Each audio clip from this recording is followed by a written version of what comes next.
سبحان اللہ. دیکھ رہے ہیں کتنی خوبصورت آیات کا انتخاب فرمایا اور پیش کیا. جنت کا پورا حسین ترین منظرنامہ سورہ دہر میں کیا منظر ہوگا، کیسے دریا، کیسے روانی، کیسے باغ، کیسے سبزے، کیسی شاخیں، کیسے فرشتے ہوں گے، سب آپ ان آیتوں میں دیکھ رہے تھے. اور جب امام کا جشن ہو تو اسی انداز میں جنت بنا ہوا ہے یہ اعضا خانہ. یہیں ہم گریا کرتے ہیں لیکن آج یہیں ہم جشن منانے کے لیے جمع ہیں. اور یہاں پہ اب جی چاہ رہا ہے، مجھے کیمرہ پرسنس نے کہا کہ آپ تھوڑا سا اس مائک پہ بھی کہہ دیں ورنہ نظامت کے لیے، اور وقت کم ہے، سردی بہت تیز ہے، لکھنؤ میں سورج نکلنے کو تیار نہیں ہے اور مومنین نکل کے گھروں سے آ رہے ہیں. تو آپ یہ سوچئے یہ صرف آپ کا جوش عقیدت ہے اور عشق اہل بیت کی گرم جوشی جو آپ یہاں پہ آئے ہیں. مگر ایک جملہ میرا جی چاہ رہا ہے کہ تلاوت کلام پاک کے بعد صحیفہ کاملہ کے کم سے کم ایک جملے کی تلاوت کا شرف میں حاصل کر لوں، اس لیے کہ مولا سجاد کا یہ جشن ہے. اور ہم تقریر تو سب سے آخر میں سنیں گے، آج پہلے سنائیں گے ہم جناب مولانا حسن ظہیر صاحب قبلہ و کعبہ، جن کے پاس ایک عظیم علمی، ادبی اور مذہبی وراثت ہے. نہیں یہاں بھی ہے وہ بنا، ادھر آپ بیٹھ سکتے ہیں. نہیں یہاں ہے بیٹھنے کا، ایک سے یک نشد دو شد دیکھیے آپ کا ساتھ. ہاں آپ وہاں بیٹھیں. باواز بلند نعرہ صلوات. تو ہم لوگ 4-5 شعراء ہیں اور اس کے بعد میں آپ کو سنیں گے، لیکن آپ نہیں آج آپ دیکھیے یہ آج تو آپ کو ماننا ہوگا ہماری یہ بات. ہاں تو ایک سلوات بھیجیے محمد والے محمد پر. بہت دن 2 گھنٹے کی، اس لیے میں نظامت میں وقت نہیں لوں گا، لیکن جی چاہ رہا ہے کہ موقع ایسا ہے کہ ایک جملے کی تلاوت میں صرف کر دوں، یا جیسا آپ ڈاکٹر صاحب بتائیں.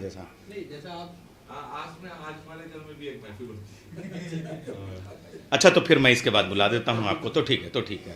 تو وہ میں ایک جی چاہ رہا ہے کہ ایک جملے کی تلاوت میں مولانا حسن ظہیر صاحب سے اجازت لے کے میں کر دوں، اور وہ اس کا موقع بھی ہے. بسم اللہ الرحمن الرحیم. سبحان الذی علم وزن الفیء والہوا. یہ صحیفہ کاملہ کا ایک جملہ ہے اور دعا کا جملہ ہے. سپلیکیشن لٹریچر میں اتنا بڑا سرمایہ کسی کے پاس نہیں ہے جو ہماری قوم کے پاس ہے. اور آپ دیکھ رہے تھے کہ ابھی خوشبو کا آپ پھولوں کا تحفہ وہاں سے لے کے آ رہے ہیں، خوشبو کا تحفہ جانشین خطیب الایمان پیش فرما رہے ہیں. یہ ایک جشن منانے کی ہم لوگوں کی تہذیب، یہ تہذیب بھی دنیا میں اور سب کے پاس نہیں ہے. میں کسی قوم کو ٹارگٹ نہیں کر رہا ہوں، لیکن یہ تہذیب جو ہمیں اس اہل بیت کے دہلیز سے ملی ہے وہ بڑی ہے. تو یہ اس لیے میں یہ جملے کا انتخاب کر رہا ہوں کہ میڈیکل سائنس کے حوالے سے خاص طریقے سے ڈاکٹر صاحب سے آپ سنیں گے. مولا سجاد کی دعاؤں میں بہت کچھ ہے، لیکن اس وقت جب آپ بات کر رہے ہیں دنیا بم، بارود اور سب ایٹم بم اور پرماڑو بم اور میزائل اور راکٹ کی بات ہو رہی ہے، تو جب یہ سب چیزیں بن رہی تھیں ناسا میں، تو جب ناسا میں یہ چیزیں بن رہی تھیں تو وہاں پہ ہمارے شیعہ بچے بھی کام کرتے ہیں، ملازمت کرتے ہیں وہ.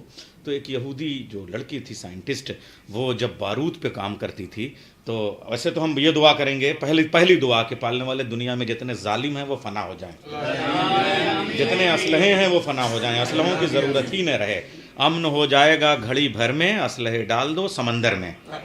لیکن اب وہ تو اسلحہ ڈالنے کا مطلب دوسرا ہو گیا، اب سمندر میں بیڑے لوگ لگا رہے ہیں. تو اسلحوں کو پھینک دینا چاہیے، غرق کر دینا چاہیے. مگر جس وقت دنیا میں ایٹم بم بنانے کی تیاری ہو رہی تھی اور ناسا کے ذریعے سے چاند پہ جانے کی تیاری ہو رہی تھی، تو ایک لیڈی جو تھی وہ کام کر رہی تھی اس پہ. تو جب دن میں وہ اپنا لیب پہ کام کرتی تھی تو جو بارود کی اسپیڈ ہوتی تھی، جو اس کے راکٹ کی میزائل کی اسپیڈ کو جو طے کرتی تھی وہ دوسری ہوتی تھی اور رات میں دوسری ہوتی. رات بھر وہ لیب میں کام کرتی، دن کو اپنے سپروائزر کے سامنے پیش کرتی، تو اس میں ڈفرینس آ جاتا. اس کی سمجھ میں نہیں آ رہی تھی یہ بات. اور ایسے میں ایسے ہی ہماری جو تاریخیں ہوتی ہیں 25 محرم اور یہ جو ولادت اور یہ ایک ہمارا بچہ جو تھا وہ اس دعا کی کتاب کو لیے ویسے قافلہ کو لیے ہوئے وہاں بیٹھا تھا. اور آپ جا کے دیکھیے، اور جاتے ہیں ڈاکٹر صاحب، کہ کیسا ایمان لوگوں کے ہاں ہے اور کیسا وہ اپنی دعائیں اور واجبات نماز شب سب پڑھتے ہیں، ایسا نہیں ہے وہ سب. تو وہ اس نے کہا واٹ از دس، اس نے کہا دس از فلاسفی آف سپلیکیشن. یہ تو فلسفہ ہے، دعاؤں کا فلسفہ. یہ تمہارا اس سے کیا مطلب؟ کہا میں اسے دیکھ سکتی ہوں کیا؟ جیسے ہی اس نے لیا اس میں یہی جملہ ملا، سبحان الذی علم وزن الفیء والہوا. قابل تعریف ہے وہ خدا جو ہواؤں کا وزن جانتا ہے، پرچھائیوں کا وزن جانتا ہے، گرم ہوا کا وزن جانتا ہے، ٹھنڈی ہوا کا وزن جانتا ہے. تو معلوم یہ ہوا کہ جب سرد ہوائیں ہوتی ہیں تو اس کی رفتار دوسری ہوتی ہے، اور جب گرم ہوائیں ہوتی ہیں تو اسپیڈ بدل جاتی ہے. پھر اس نے اس کے مطابق ڈھالا اور اس نے فوراً کہا کہ یہ کس کی کتاب ہے، یہ کوئی ماڈرن سائنٹسٹ ہے کیا؟ کہا نہیں، یہ تو 1400 سال پہلے کے ایک امام معصوم علوم کی کتاب ہے، یہ تو اسلامک فلسفہ ہے اور یہ اور کوئی نہیں ہے. تو اس نے کہا مجھے پھر وہ کلمہ پڑھا دو جو اس امام نے بتایا ہے. ایک صلوات بھیجیں محمد. تو آپ دیکھیں کہ یہ ہمارے ان دعاؤں کی کتابوں میں یہ سب موجود ہے. مولا سجاد کی آمد آمد ہے، بس ایک خطیب کا استقبال کرنا ہے. تو میں ایک ایسے عالم دین کے ایک دو بند کا انتخاب کر لوں، یہی بس شروع میں وقت لوں گا، بعد میں نہیں لوں گا، کہ جو مولانا بھی ہیں اور علماء نے کیا کیا کام کیا ہے. حضرت مولانا قائم رضا نسیم امروی صاحب یہیں ناظمیہ سے فارغ، اور انہوں نے بڑا کام کیا ہے. 70 سے زیادہ کتابیں ہیں. اچھا ایک یہ بھی ہے کہ جو شاعر ہو جاتا ہے اس کو شاعری کے علاوہ دوسرا کام لوگ اس کو اپریشیٹ نہیں کرتے ہیں. انہوں نے لغت پہ جو کام کیا، تاریخ پہ جو کام کیا، اسلامیات پہ جو کام کیا. مگر میں ان کے دو بند پیش کرتا ہوں، اور چونکہ تلاوت کے بعد یہ موقع ہے اس لیے قرآن کریم کے حوالے سے. اگر نہ عابد بیمار سے جری ہوتے تو پھر نہ واقف علم پیمبری ہوتے، نہ شرع جعفر صادق نہ جعفری ہوتے، نہ شہر علم نہ حیدر نہ حیدری ہوتے. خدا کے دین کی تذلیل ہو کے رہ جاتی، کتاب پاک بھی انجیل ہو کے رہ جاتی. کتاب پاک بھی انجیل ہو کے رہ جاتی. یہ ایسے عقدہ کشا جب تھے بیڑیوں میں اسیر، تو آ گئی تھی وہ منزل بھی ایک بروئے امیر. بھرے تھے غیظ میں یہ پاؤں پڑتی تھی زنجیر، ٹپک رہا تھا نظر سے جلال خیبر گیر. جو منہ تھا سرخ تو رخسار تم تمائے ہوئے، یہ ایک تو شیر تھے اوپر سے چوٹ کھائے ہوئے. یہ ایک تو شیر تھے اوپر سے چوٹ کھائے ہوئے. یہ 12 مصرے میں نے پڑھ دیے ہیں. 12 امام کو مبارکباد پیش کریں بآواز بلند نعرہ صلوات. اور میں گزارش کروں گا، بھائی کون ہے بھائی، اب تو ہم سرخم یہی دیتے ہیں. میں گزارش کروں گا علی جناب مولانا سید حسن ظہیر صاحب ظہیر الملت کی تمام وراثتوں کو آگے بڑھا رہے ہیں. تشریف لائیں بآواز بلند نعرہ صلوات. اعوذ باللہ السمیع العلیم من الشیطان اللعین الرجیم. بسم اللہ الرحمن الرحیم. الحمد للہ الذی ہدانا لہذا وما کنا لنہتدی لولا ان ہدانا اللہ. لقد جاءت رسل ربنا بالحق والصلاة والسلام علی اشرف الانبیاء وسید المرسلین سیدنا و نبینا و شفیع ذنوبنا و حبیب قلوبنا مولانا بالقاسم محمد وعلی بیتہ الطیبین الطاہرین المعصومین المظلومین ولعنۃ اللہ علی اعدائہم وقتلتہم وغاصبی حقوقہم ومنکری فضائلہم ومصائبہم اجمعین من یومنا ھذا الی یوم الدین. اما بعد فقط قال رسول اللہ صلی اللہ علیہ وآلہ وسلم ونادی یناد فی یوم القیامہ این زین العابدین. ایک صلوات بھیج دیں.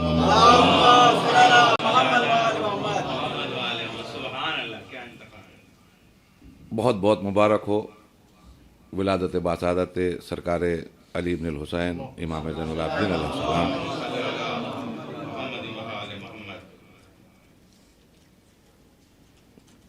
امام زین العابدین ایک مختصر سی تقریر، اور اس میں اس ذات مقدس کے صفات کو بیان کرنا جو کل ملا کر زین العابدین ہو. ایک درود بھیج دیے محمد والے سرکار. اب میں کہاں سے بات شروع کروں اور کس رخ پہ آپ کے سامنے چوتھے امام کی سیرت کے سلسلے میں گفتگو کروں. فقط اتنا کہ ہم سب کو واپس اللہ کی بارگاہ میں پلٹنا ہے، اور اصل زندگی تمام مسلمانوں کا اس پہ ایمان ہے اور یقین ہے اور یقین ہے کہ اصل زندگی یہاں کی نہیں ہے بلکہ وہاں کی ہے. یہاں آپ کامیاب ہو پائے یا نہ ہو پائے، اگر محشر کے ہنگام میں آپ کامیاب ہو گئے تو یہ زندگی سہارت ہے. اور محشر کے ہنگام میں اگر شخصیات کو دیکھیے گا، ان لوگوں کو دیکھیے گا کہ جن کے اوصاف اور کمالات باقاعدگی کے ساتھ بغیر تعصب کے اگر کہیں نکھر کے نظر آئیں گے سامنے تو وہ محشر کا ہنگام ہوگا. یہ دنیا ہے، یہاں پر آپ تعصب کا شکار بنا دیے. یہ دنیا ہے، یہاں آپ عصبیت کا شکار ہوتے ہوئے جو اہل ہیں ان کے سامنے نااہلوں کو پیش کر دیے، لیکن محشر کے ہنگام میں عظمت محمد اور آل محمد علیہ السلام، اور یہی سرکار ہوگی جو اللہ کے بعد نظر آئے گی۔ اب چوتھے امام کی عظمتوں کے لیے میں نے کہا کہ کس رخ سے آپ کے سامنے بات کروں۔ وہ سخی بھی، کیا کہنا، شریف بھی، صابر بھی، یعنی صبر امام حسین علیہ السلام کے نام بے شک ہے، کیا کہنا امام حسین علیہ السلام کا صبر۔ لیکن میں اکثر سوچتا ہوں، علماء کرام کا مجمع ہے، ماشاء اللہ صاحبان علم تشریف فرما ہے، کہ جن منزلوں پر صابر حسین رکتے ہوئے نظر آئے، اس کا اگر کسی نے سامنا کیا ہے تو وہ علی بن الحسین زین العابدین۔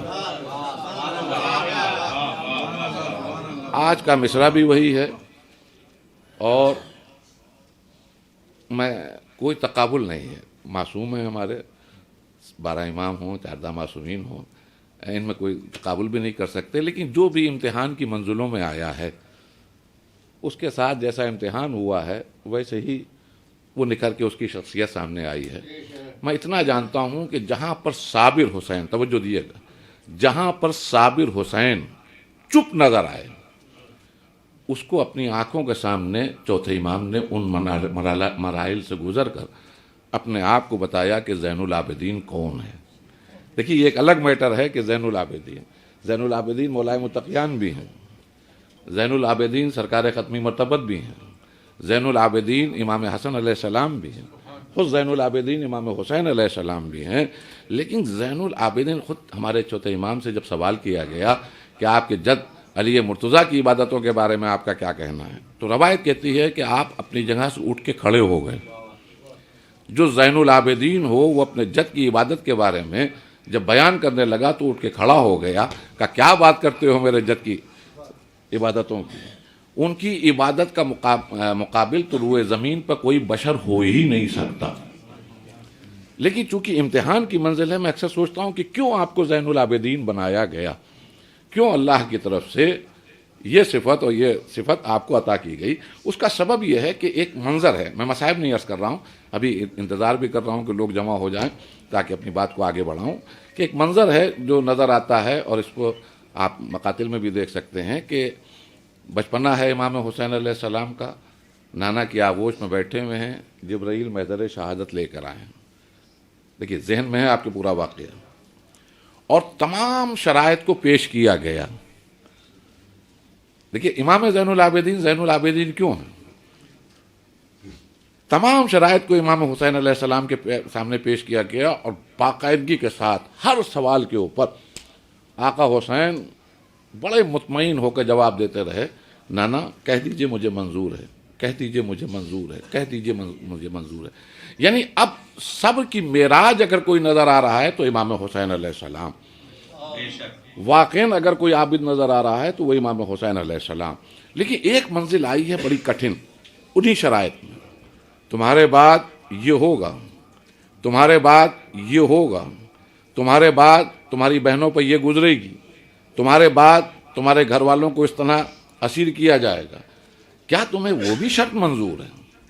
اب روایت کہتی ہے کہ جو حسین ثبات قدمی کے ساتھ ہر مرحلے پر بڑے اطمینان کے ساتھ کہتا ہوا نظر آ رہا تھا کہ مجھے منظور ہے، مجھے منظور ہے، مجھے منظور ہے، مجھے منظور ہے، مجھے منظور ہے، اس شرط پر آ کر حسین چپ ہو گئے۔ دیکھیے توجہ دیے گا، حسین چپ ہو گئے۔ آخر میں جناب زینب آگے بڑھی، وہ پورا واقعہ آپ کے سامنے ہے۔ بس زین العابدین جو ہمارے علی بن الحسین بنے ہیں، اس کا سبب یہ ہے کہ جہاں پر صابر حسین چپ نظر آیا، اس کے بعد کے مرحلوں کو اپنی آنکھوں کے سامنے دیکھا بھی ہے اور صبر کیا بھی ہے۔ درود بھیج دیجیے محمد وآل محمد۔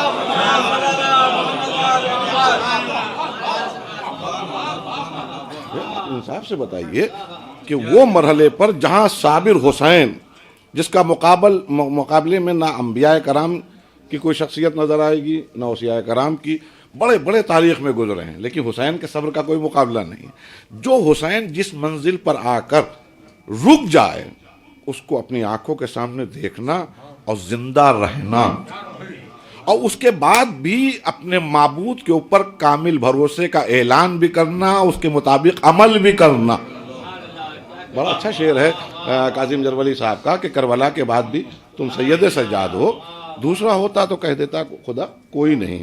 واقعی ان مرحلوں کے بعد یہ اتنا کامل بھروسہ جو اب اپنے معبود کے اوپر بندے کو ہونا چاہیے، اس کی اگر کوئی واقعاً کائنات انسانیت میں دلیل بنا ہے تو وہ ہمارا چوتھا امام، امام علی بن الحسین زین العابدین۔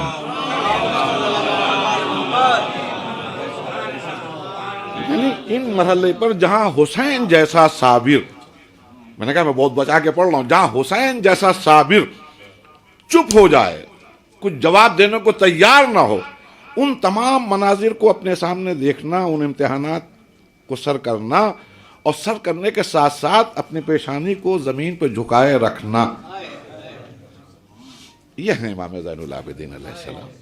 اور دوسرا ایک کمال اور بھی ہے کہ ہم لوگ تو یہ اتنا سنتے ہیں، جیسے میں نے آپ کے سامنے سرنامہ سخن کے طور پر عرض کیا کہ محشر کے ہنگام میں، ترجمہ اس کا یہ ہے کہ محشر کے ہنگام میں جب سب کے سب جمع ہو جائیں گے، جب سب کے سب جمع ہو جائیں گے، ایک سلوات بھیج محمد والے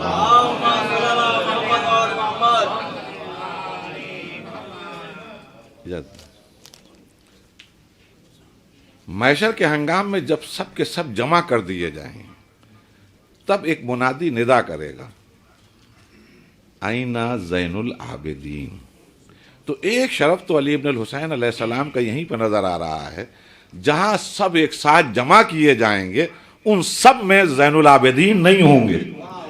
میں کیا عرض کر رہا ہوں، زین العابدین علیہ السلام نہیں ہوں گے، زین العابدین علیہ السلام کو باقاعدہ بلایا جائے گا، سب ایک ساتھ جمع کر دیے جائیں گے۔ وَنُفِخَ فِي الصُّورِ فَإِذَا هُمْ مِنَ الْأَجْدَاثِ إِلَىٰ رَبِّهِمْ يَنسِلُونَ، ایک ساتھ سور پھونکا جائے گا اور جسموں کو لے کر ایک جگہ پہ جمع کر دیا جائے گا، سب ایک جگہ جمع کر دیے جائیں گے۔ تمام احتجاج کرنے کے باوجود بھی ان کی نہ سنی جائے گی، نہ احتجاج سنا جائے گا، نہ ان کا گریہ وزاری سنی جائے گی، سب کو جہاں جمع کر دیا جائے گا، وہاں پر اگر عظمت زین العابدین علیہ السلام کو ملاحظہ فرمائیے تو وہاں پر اس مجمع میں، اس بھیڑ میں ہمارا امام نظر نہیں آئے گا، بلکہ اس کو باقاعدہ بلایا جائے گا جب سب جمع ہو جائیں گے، اور ایک منادی ندا دے گا، آئینہ زین العابدین، زین العابدین کہاں ہے؟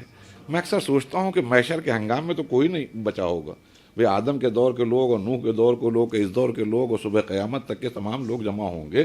وہاں پر محشر کے ہنگام میں جب تمام لوگ جمع ہوں گے اور ایک آواز آئے گی، آئینہ زین العابدین، زین العابدین کہاں ہیں؟ تو یقین جانیے اہل محشر جتنے ہوں گے، لاکھوں کروڑوں اربوں خربوں، وہ سب ادھر دیکھ رہے ہوں گے جدھر سے زین العابدین آنے والے ہوں گے۔ میں کیا عرض کر رہا ہوں، آدم ہوں، نوح ہوں، شیس ہوں، ابراہیم ہوں، موسیٰ ہوں، عیسیٰ ہوں، تمام انبیاء ہوں، اوصیاء ہوں، سب انتظار کر رہے ہوں گے۔ اور پھر رسول اللہ فرماتے ہیں کہ جب علی بن زین العابدین میدان محشر میں آئیں گے تو تمہیں معلوم ہے کہ وہ زین العابدین کون ہوں گے؟ دیکھیے اللہ کا شکر ہے، ہم لوگ بڑے خوش نصیب ہیں کہ ہم لوگوں کو اپنے قائدین کے سلسلے میں، اپنے لیڈرز کے سلسلے میں، اپنے رہبروں کے سلسلے میں کوئی ہائپربولک تھیمز دنیا کے سامنے پیش کرنے کی ضرورت نہیں پڑتی ہے۔ لوگ اپنے لیڈرز کو بڑھا چڑھا کے پیش کرتے ہیں، ہم تو اتنا ہی بیان کرتے ہیں جتنا ادھر سے بتایا گیا ہے۔ زین العابدین ہم بڑھا چڑھا کے پیش کرتے ہوئے نہیں کہتے ہیں کہ وہ زین العابدین ہیں، آپ سب عابد ہیں، وہ زین العابدین ہیں۔ یہ ہم اپنی محبت میں بڑھا چڑھا کے اس شخصیت کو نہیں پیش کر رہے ہیں، ہم تو اتنا ہی بتا رہے ہیں جتنا اس نے بتایا ہے۔ محشر کے نبی کریم خبر لانے والے ہیں، نبی کریم بتانے والے ہیں، نبی کریم فرما رہے ہیں کہ محشر کا ہنگام جب ہوگا تو ایک منادی ندا دے گا، آئینہ زین العابدین، کہاں ہے زین العابدین؟ تب ایک زین العابدین میدان محشر میں تشریف لائیں گے۔ پھر نبی کریم اپنے اصحاب سے مخاطب ہوئے اور مخاطب ہو کر کہنے لگے، جانتے ہو زین العابدین کون ہوگا؟ کیا رسول اللہ ارشاد فرمائیے کون ہوگا؟ کہ وہ میرے بیٹے حسین کا بیٹا علی ہوگا جو زین العابدین کے نام سے، ایک سلوات بھیج دے محمد وآل محمد۔ محشر کے ہنگام میں جو پکارا جائے گا وہ کوئی اور نہیں ہوگا بلکہ میرے بیٹے حسین کا بیٹا ہوگا علی، جس کو اللہ اپنی بارگاہ میں زین العابدین، زین العابدین کے نام سے پکارے گا۔ تو زین العابدین، بڑی آسانی سے میں نے اس حدیث کو پڑھ دیا، اس روایت کو، اور آپ نے سن بھی لیا۔ لیکن عظمت جناب زین العابدین علیہ السلام کیا ہے، اس کا اندازہ آپ یوں لگا لیجئے کہ زین العابدین، زین العابدین کا مطلب ہے عبادت گزاروں کی زینت. دیکھیے توجہ دیے گا، زین العابدین ہے عبادت گزاروں کی زینت. عبادت گزار کون ہے؟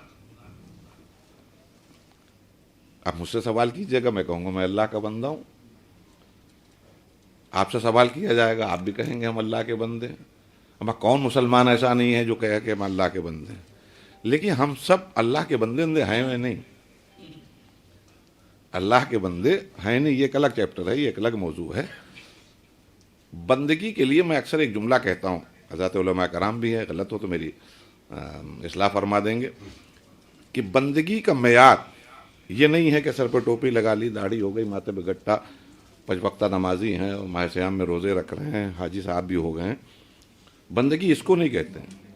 بندگی کے لیے ایک معیار ہے، ایک میزان ہے، وہ یہ کہ جب جس منزل پر آ کر بندے کی نقل و حرکت کے اوپر مشیت کی نگاہ ہو.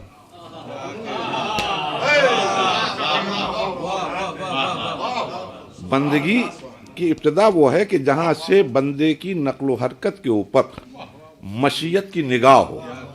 اگر کچھ اچھا کرے تو اپریشیٹ کیا جائے، اگر کچھ اچھا کرے تو اس کی تعریف کی جائے، اور اگر کچھ غلط کرے تو اس کو روکا جائے، ٹوکا جائے، منع کیا جائے. یہ ہے معیار بندگی. دیکھیے توجہ دیے گا، ذکر امام زین العابدین علیہ السلام ہو رہا، میں زیادہ وقت نہیں لوں گا، فقط اتنا کہ زین العابدین ہیں کون؟ زین العابدین کا مطلب ہے عبادت گزاروں کی زینت. عبادت گزار کون ہے؟ عبادت گزار کی ابتدا یہ ہے کہ جب آغاز بندگی اس وقت سے ہے کہ جہاں سے بندے کی نقل و حرکت کے اوپر مشیت کی نگاہ ہو.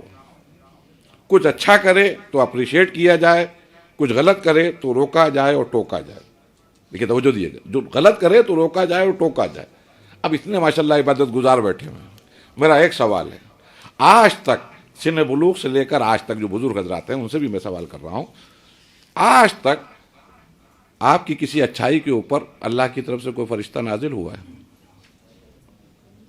دیکھیے توجہ دیے گا، آج تک آپ کی کسی غلط بات کے اوپر کوئی فرشتہ آیا ہو جس نے ٹوکا ہو، روکا ہو، منع کیا ہو؟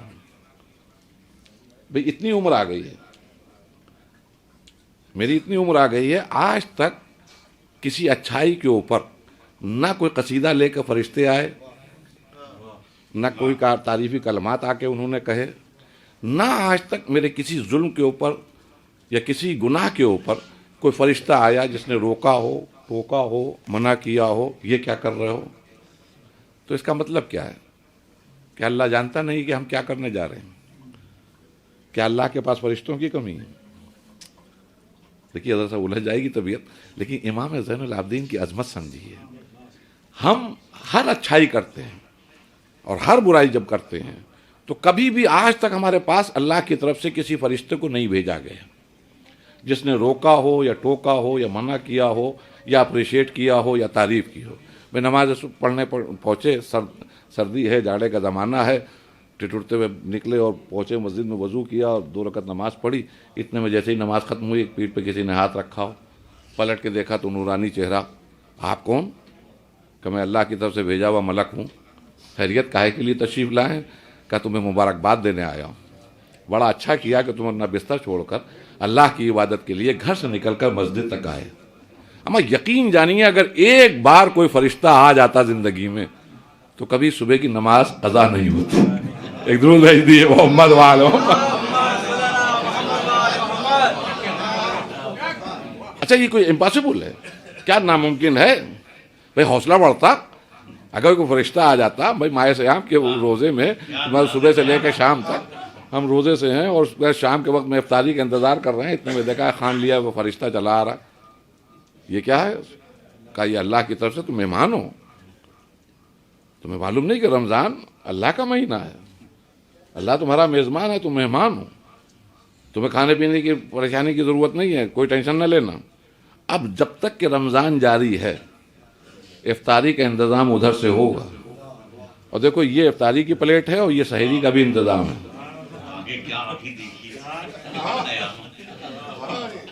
یہ افطاری کا انتظام ہے اور یہ سحری کا انتظام ہے. تمہیں پریشان ہونے کی ضرورت نہیں, تم ہمارے مہمان ہو. بھائی رمضان اللہ کا مہینہ ہے اور ہم سب اس کے مہمان ہیں, تو تم ہمارے مہمان ہو, تمہیں ضرورت نہیں ہے. تو یقین جانیے جو بیماری کا بہانہ کر کے روزے نہیں رکھتے, وہ بھی یہ سوچ کے روزے رکھتے کہ نہیں ہم ٹھیک ہیں اللہ کا شکر ہے, یہ سوچ کے روزے رکھتے کہ 11 مہینے اپنی کھا رہے ہیں, 1 مہینے ادھر سے دیکھیں کیا مل رہا تھا کہ نہیں. یہ امپاسبل تھا. لیکن آج تک ہم دیکھتے ہیں کہ کسی بھی اچھی بات کے اوپر قرآن کی تلاوت کر رہے ہیں, کسی نے اپریشیٹ کیا ہو, ماں باپ کا کہنا مان رہے ہیں, اطاعت کرتے ہوئے نظر آ رہے ہیں, فرشتے معلوم آ کے خوش ہو گئے کہ تمہیں اللہ کی طرف سے مبارکباد دی جا رہی ہے کہ تم اطاعت والدین کر رہے ہو. آج تک کسی اچھی بات کے اوپر کوئی ایک پیغام بھی اللہ کی طرف سے نہیں آیا, جبکہ وہ رگے جان سے قریب ہے, جبکہ وہ دل کا حال جاننے والا ہے. پتہ نہیں میں کیا کہہ رہا ہوں, آپ کیا سن رہے ہیں. وہ رگے جہاں سے قریب ہے, توجہ دیجیے گا, رگے جہاں سے قریب ہے, دل کا حال جاننے والا ہے. اور یہی نہیں, میں ایک مثال دوں آپ کے سامنے. اکثر میں ایک بات عرض بھی کرتا ہوں کہ ایک ماں ہے, وہ کسی کام میں بہت مصروف ہے, گو سے بچہ کھیلتے ہوئے آگے بڑھا گھٹنیوں کے بل چلتا ہوا اور ایک کنویں کی منڈیر کے قریب پہنچ گیا. تجسس یہ ہے کہ جھانک کے دیکھنا چاہ رہا ہے کہ آخر اس کنویں میں کیا ہے. انجام کیا ہوگا اس کو معلوم نہیں, انجام یہ ہوگا کہ وہ کنویں میں گر جائے گا. ماں اتنی مصروف ہے کہ وہ دیکھ بھی نہیں پائی کہ بچہ کہاں چلا گیا. اتنے میں ایک دم سے اس کی نگاہ پڑی تو کیا دیکھا کہ وہ کنویں کی منڈیر کے پاس پہنچ چکا ہے. تو میرا ایک سوال ہے, آپ صاحبان علم تشریف فرما ہیں, اس وقت اس ماں کیا کرے گی, اس ماں کا کام کیا ہوگا؟ جو بھی زندگی کا اہم ترین کام کیوں نہ ہو اس کو چھوڑے گی, بدن میں اس کی جتنی قوت ہوگی اس کو بروئے کار لائے گی اور دوڑتی ہوئی پہنچے گی اور بچے کو کنویں کی منڈیر کے پاس سے اٹھائے گی, کلیجے سے لگائے گی, محفوظ جگہ لے جا کر بٹھا دے گی.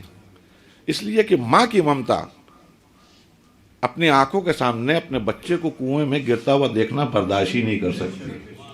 وہ ہے سریح رضا, وہ ہے سریح رضا. سریح رضا کو علماء کرام نے جو ڈیفائن کیا ہے کہ جو ماں سے بھی 70 گنا زیادہ شفقت کرنے والا ہو. لیکن توجہ دیے گا, ہم اگر کوئی گناہ کر رہے ہیں تو انجام کار جہنم میں جا رہے ہیں. ہم نے کسی پر ظلم کیا, جہنم. کسی کی غیبت کی, انجام کار جہنم. کسی پر تہمت لگائی, انجام کار جہنم. کسی کو ستایا, کسی کو رلایا, انجام کار جہنم. ہمیں نہیں معلوم کہ ہمارا انجام کیا ہوگا. ہم تو اس معصوم سے بچے کی طرح, چھوٹے سے بچے کی طرح ہیں کہ اس منڈے کی طرف بڑھ رہے ہیں کہ کیا معلوم اس میں کیا ہے, انجام کار گر جائیں گے, ہمیں خبر نہیں ہے. لیکن وہ تو جانتا ہے کہ اس کا انجام جہنم ہے. تو جب ایک ماں اس کی ممتا یہ کہتی ہے کہ اس کی آنکھوں کے سامنے اس کا بچہ کنویں میں نہ گرے, تو وہ تو سریح رضا ہے. اس کو کیسے گوارا ہوگا کہ اس کی موجودگی میں اس کا بندہ جہنم میں جلے. توجہ دے رہے ہیں بھئی, ہم اگر ظلم کریں گے تو انجام کار جہنم, ہم اگر ظلم کریں گے تو انجام کار جہنم میں جانا ہوگا. اللہ کو کیسے گوارا ہو کہ اس کا بندہ جہنم میں جائے, جبکہ ایک ماں کو یہ گوارا نہیں ہے کہ بچہ کنویں میں گرے. اور ماں تو اس وقت بچے کو گود میں اٹھائے گی کہ جب وہ اپنی آنکھوں سے دیکھے گی. یہ تو وہ اللہ ہے کہ جو دلوں کا حال جاننے والا ہے, نیتوں سے باخبر ہے. اما ظلم کی زوئے شروع ہوئی, ادھر سے روکش ہو جائے, کہیں ایسا نہ ہو کہ یہ اور آگے بڑھ جائے. لیکن آج تک کسی ظلم کے اوپر کوئی فرشتے نے آ کر نہ روکا, نہ منع کیا, نہ سمجھایا, نہ یہ بتایا کہ اللہ تم پر غضبناک ہو جائے گا, انجام کار جہنم میں جاؤ گے. نہ کسی اچھی بات کے اوپر کوئی اپریشیشن ملا, وہاں سے کوئی تعریف ملی کہ بڑا اچھا کیا. اس کا مطلب کیا ہے؟ کیا بندوں کے ساتھ یہی ہوا؟ لیکن تاریخ گواہ ہے اس بات کی کہ جو واقعاً بندے تھے, اگر ان سے کچھ غلطی ہوئی تو روکے گئے, کچھ غلطی ہوئی تو ٹوکے گئے, کچھ غلطی ہوئی تو منع کیا گیا, اور کچھ اچھا کیا تو اللہ کی طرف سے باقاعدہ تعریف بھی ہوئی. نہیں, اگر مسکین و یتیم و اسیر کو کھانا کھلا دیا تو سورہ دہر کا نزول ہوا. بھئی حالت رکوع میں اگر انگوٹھی زکوٰۃ میں دے دی تو آئے ولایت کا نزول ہوا. اس کا مطلب یہ ہے کہ اللہ بندوں سے بے خبر نہیں ہے. میں کیا کہنا چاہ رہا ہوں؟ اس کا مطلب یہ ہے کہ ابھی ہم اس سب پہ پہنچے ہی نہیں کہ جہاں پر بندہ کہا جا سکے. بندے کا معیار تو یہ ہے کہ جہاں سے بندے کی نقل و حرکت کے اوپر مشیت کی نگاہ ہو. اس منزل پہ جب بندہ آتا ہے تو وہاں سے امتحان شروع ہوتے ہیں, اور جب امتحان شروع ہوتے ہیں تو بندہ آگے بڑھتا ہے, اور اس کے آخری منزل کا نام ہے زین العابدین.